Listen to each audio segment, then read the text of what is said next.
हरे कृष्णा। जगत गुरु श्रील प्रभुपाद की जय, गुरुदेव महाराज की जय। तो मैंने आपको अभी 17वां गुण बताया। अब 18वां जो गुण है उसका अर्थ है लीलामयता। लीलामयता का अर्थ क्या है? यानी जो लीला करते हैं भगवान कृष्ण राधा जी के साथ, जैसे रास लीला होती है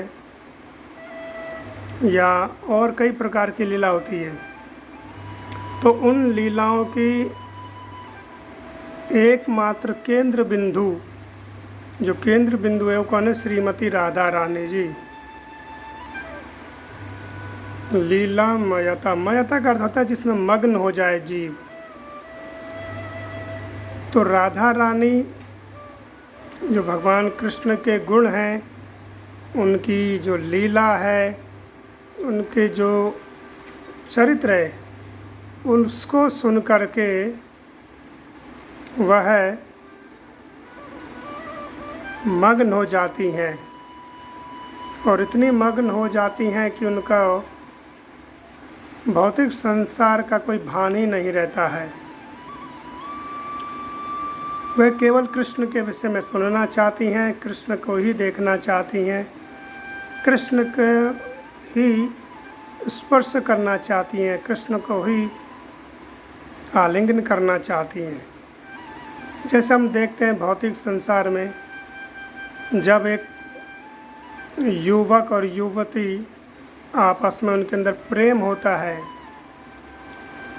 तो वो संसार से एकदम से अलग से हो जाते हैं।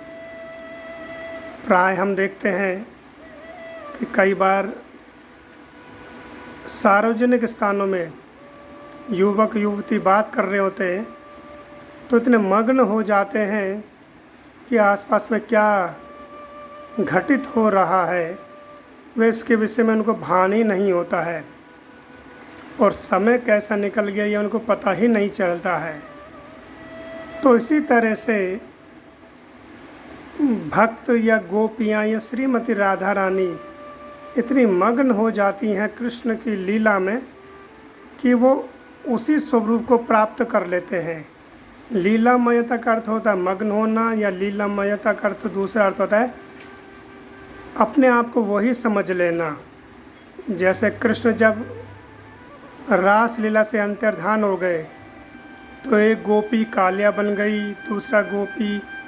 दूसरी गोपी कृष्ण बन गई।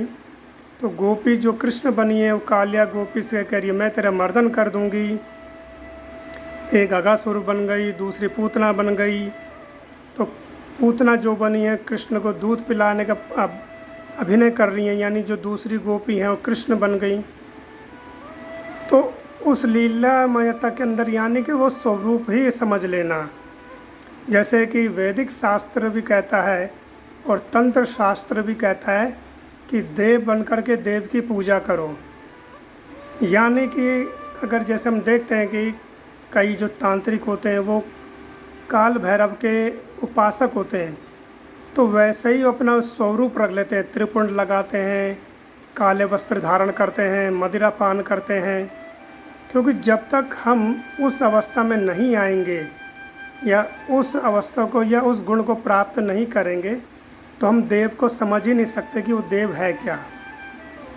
इसलिए शास्त्रों में लिखा है, प्रभुपाद जी ने भी एक जगह लिखा कि देव बनकर के देव की पूजा करो। यानी कि जैसे हम लोग राधा कृष्ण के पूजा करते हैं गौड़े संप्रदाय वाले, तो ये बोला है नरोत्तम दास ठाकुर ने कि अंदर से हमें स्त्री भाव रखना चाहिए। बाहर से हमारा चाहे पुरुष का शरीर हो या स्त्री का, लेकिन अंदर से जो भाव होने चाहिए वो स्त्री वाले यानी गोपियों वाले भाव होने चाहिए। जब तक हमारे अंदर वो भाव प्रकट नहीं होगा, हम गोपियों का प्रेम या कृष्ण का प्रेम समझ ही नहीं सकते कि क्या प्रेम है। तो बिल्कुल उस स्वरूप को ही धारण कर लेना। जैसे कि हम देखते हैं अभिनेता जो होते हैं वो अभिनय करते हैं चलचित्र की दुनिया में, तो बिल्कुल ऐसा अभिनय करते हैं कि वास्तव में हम लोगों को लगता है कि वह ऐसे ही है। कोई निर्धन का अभिनय करता है तो हमें लगता है कि कितना निर्धन है। तो कई लोग क्या करते हैं कि जब चलचित्र देख रहे होते हैं तो रोने लगते हैं, वो इतना अच्छा अभिनय करते हैं।